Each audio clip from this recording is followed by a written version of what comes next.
Copa আমেরিকার final খেলেই জাতীয় দলের জার্সি তুলে রাখার ঘোষণা দিয়েছিলেন আনহেল ডি মারিয়া।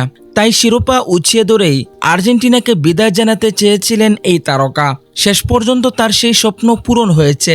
লাউতারো মার্টিনেজের একমাত্র গোলে কোপা আমেরিকার চ্যাম্পিয়ন এখন আর্জেন্টিনা। অপরদিকে ফাইনালের নির্ধারিত 90 মিনিটেও গোল না হওয়ায় খেলা গড়ায় অতিরিক্ত সময়ে। সেখানে 112 মিনিটের মাথায় লাউতারো মার্টিনেজের গোলে লিড নেয় আর্জেন্টিনা। শেষ পর্যন্ত কলম্বিয়া সেই গোল শোধ করতে না পারায় শিরোপা উচ্ছ্বাসে মাতেন আলবিসেলেস্তেরা। এটি কোপা আমেরিকায় আর্জেন্টিনার টানা দ্বিতীয় শিরোপা।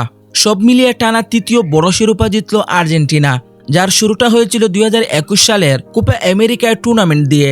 ওই আসরের ফাইনালে ব্রাজিলকে 1-0 গোলে হারিয়ে 28 বছরের শিরোপা খোরাগুচায় মেসি বাহিনী। এর পরের বছর কাতারে ফ্রান্সকে হারিয়ে বিশ্বকাপের শিরোপা উচ্ছ্বাস করে লিওনেল স্কালোনির শিষ্যরা। এবার কলম্বিয়াকে হারিয়ে কোপার শিরোপা ধরে রাখল আকাশি সাদারা। ম্যাচ শেষে আর্জেন্টিনা যতটা উচ্ছ্বাসে মেতেছে, ম্যাচ চলাকালীন ততটাই হয়তো দুশ্চিন্তায় ছিল। কলম্বিয়ার অ্যাটাকের বিপরীতে আর্জেন্টিনার বুল পাস আর মিস বাবা ছিল কোচ স্কালোনিকে।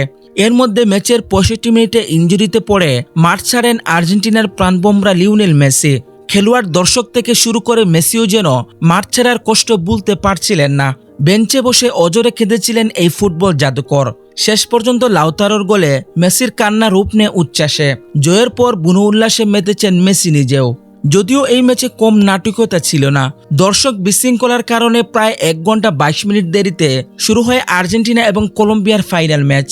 মেসির বদলি হিসেবে নামা নিকো গঞ্জালেস ম্যাচের 76তম মিনিটে বল জালে জড়িয়েছিলেন, কিন্তু সেই গোল আবার অফসাইডের কারণে বাতিল হয়। এতে আরও হতাশা বাড়ে আর্জেন্টিনা শিবিরে।